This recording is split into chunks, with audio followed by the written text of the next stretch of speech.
Broncos country, Broncos land. What's going on? Back with another video. I got a Michael Pratt film room premiering at 5:15 Mountain Time tonight, so y'all be sure to check that out. I'll leave a link to it in the comments and in the description and whatnot. But wanted to talk about something that I alluded to in my video yesterday. Is this the opportunity for Sean Payton to start a new trend with how he wants to approach the draft? And I really do think it is. This has also been something, ironically, that was discussed by DMAC and Nate Jackson and Chad Brown over the last couple days as well. And I just wanted to add my 2 cents to the conversation. So here's the premise, okay? Sean Payton is always known for being uber aggressive in the draft, but are any of these guys really worth moving up for? These quarterbacks, right? And are we better off? Does Sean Payton really know deep down that he's better off just saying, you know what, forget what's expected, forget the whole narrative that you got to show confidence and you got to go trade up for your guy that only has, I think DMAC was saying, a 36% hit rate anyways in the first round, right? Who cares about any of that? I don't think draft status has to do much with instilling confidence in your player, okay? If we had just committed to Drew Lock years ago, instead of bringing in Teddy Bridgewater and always flipping these offensive coordinators and having a head coach that didn't want him, but a GM that wanted him, and if we're all aligned, which it seems like we are right now with Sean Payton and ownership, we'll see what happens with George Payton. He's kind of a little puppet right now, but it seems like there is alignment between ownership and head coach on how they want to approach things. And I think that's the biggest thing when it comes to selecting a quarterback, is that everybody's just on the same page with the coaching staff and ownership and the plan, no matter where they take this quarterback. Okay. That's the biggest thing. That is the biggest way to instill confidence into this young quarterback. And I just have a hard time seeing, 6 guys being selected in the first round as quarterbacks. I just don't see it. And I wonder if Sean Payton knows, hey, I'm going to trade back. Nobody's as into Bo Nix as I am.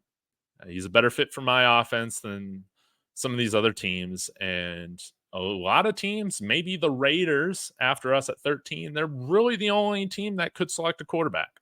And maybe they might go a little bit more Michael Penix. He's a little bit more flashy of a type of passer. But I would be okay, Bo Nix or Michael Penix there at the end of the first, or hey, even chance it going to the second round. I don't really have a huge deal with that. Now, I do want to speak on another thing that a handful of shows have brought up, whether that's DNVR or DMAX show Kill You a Truth as well, is this team even in a spot to where you can put a rookie quarterback in there and succeed with so many holes? And is it worth just trying to fill all the holes first? This is something that Zach Seegers has also talked about on Let's Talk Broncos. Is it better just trying to fill all the holes first and then putting in the quarterback? And so really going with somebody like Jarrett Stidham this year as a bridge guy. Maybe we draft a guy in the middle rounds, such as Michael Pratt, to see, hey, can we find lightning in a bottle? Can we strike gold in the middle rounds like Brock Purdy, right? Can we do something like that? And if not, then we go in 2025. And even if the quarterback, say, I don't think we'll get Shedeur Sanders, but let's say Quinn Ewers is there or Carson Beck, or we'll have to see what happens with somebody like Will Howard, okay? Will that really make much of a difference? Is there really much of a difference in that type of quarterback to the guys that we can get this year?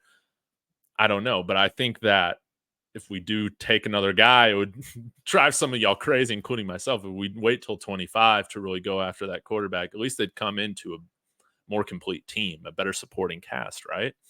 So I did a couple mock drafts to kind of play this out because, again, I really do think that Bo Nix and Michael Penix are going to be there later in the first round, early second round. I just got this feeling that that's how things are going to go. And I wonder if Sean Payton is saying, you know what? I know what's best for this team and its picks and its players. And I've talked about, if we can get 12 picks in this year's draft, huge win, A+. We need an injection of talent at a multitude of different positions on this roster. And this is the year to do it. This is the year to do it where you can trade back, get more picks for next year as well. And really, I mean, you've already seen it. Taking on that big Russell Wilson cap hit right now. This is totally different than how he's run things with the Saints and Mickey Loomis. Okay? Totally different. He's taking a different approach right now. And that's why I think, because he's not necessarily sold on winning a Super Bowl right now, loading up the cap, pushing money towards down the future, right? I think we might see him have a different draft approach as well and actually trade back and say, you know what, screw it. I'm better than all these guys. You know, Sean Payton's a little arrogant. He feels like he can develop these quarterbacks. So it would not shock me if he says, you know what, I'm going to trade back into the first round, trade back, acquire more picks. I'm going to pick a guy in the late first, early second, heck, even in the late third round instead. And that's going to be my quarterback that I look to develop. I really think so. So here are a couple different mock draft scenarios that I have for y'all. And maybe you guys will find this kind of interesting. First, we'll start with this one. See here, I traded back twice with the Packers and with the Bills all the way to pick 28, picking up a ton of picks, okay? And even a future third from the Bills. And this is the Oregon plan. The Oregon plan. I've always talked about this. We're going to focus on offense, building the offense this year, okay? And we got enough picks to still devote a little bit to the defense, but get Bo Nix, guys that he already has rapport with, okay? Bo Nix, then Troy Franklin in the second round, then going after Tavondre Sweat in the third. Then with that third that we acquire from the Packers, go ahead and get running back Bucky Irving, who he already has a great rapport with, can throw to. Then in the fourth round, we go and get that guard, Trevor Keegan, because we don't want Throckmorton as one of our first guards off the bench. Continue to trade back. Get more picks, okay? Or get more advantageous picks in this scenario, okay? We go and get a tight end, Ben Sinnott from Kansas State, because you know we need a tight end. And then we can kind of focus on defense a little bit more as well, getting McKinley Jackson, him and Tavondre Sweat on the defensive line. Whoo, I love that. Getting a 6'1 cornerback in Kamal Hayden. Drafting an elite slot guy. Well, hopefully an elite slot guy with potential. Luke McCaffrey. D+. Child, please. Then trading back again, acquiring another future asset, going after a smaller school edge guy, Jalen Green. I think somebody that's got great potential. Continuing to trade back, grabbing a backup center, grabbing another developmental tackle because we need one desperately, and then getting Dallas Scant, a speedy linebacker out of Toledo, who I think y'all know we need some linebackers, especially with Drew Sanders, but that's another conversation. So that's option one, okay? Now we can also go to option two, and let's say Sean Payton doesn't want to draft a quarterback earlier on. Okay, that's totally fine. Let's take this scenario.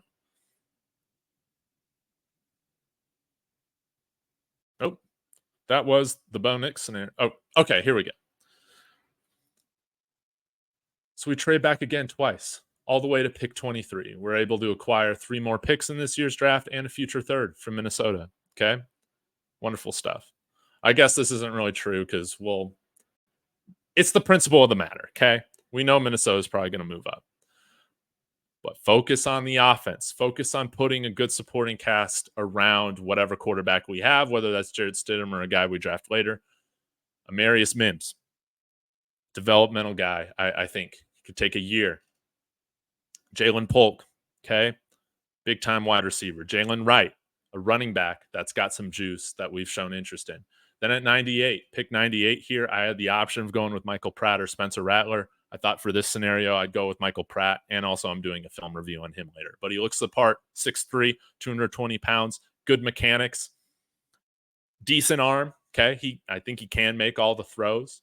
Still, does Sean Payton feel like that's a block of clay where there's enough to really mold a legit starting quarterback out of? We'll just have to see. Matt Concalves, I don't even know how to pronounce his name. Tackle out of Pittsburgh. Trevor Keegan, another guard. Ben Sinnott, tight end. Getting our quarterback and our offense weapons and juice, okay?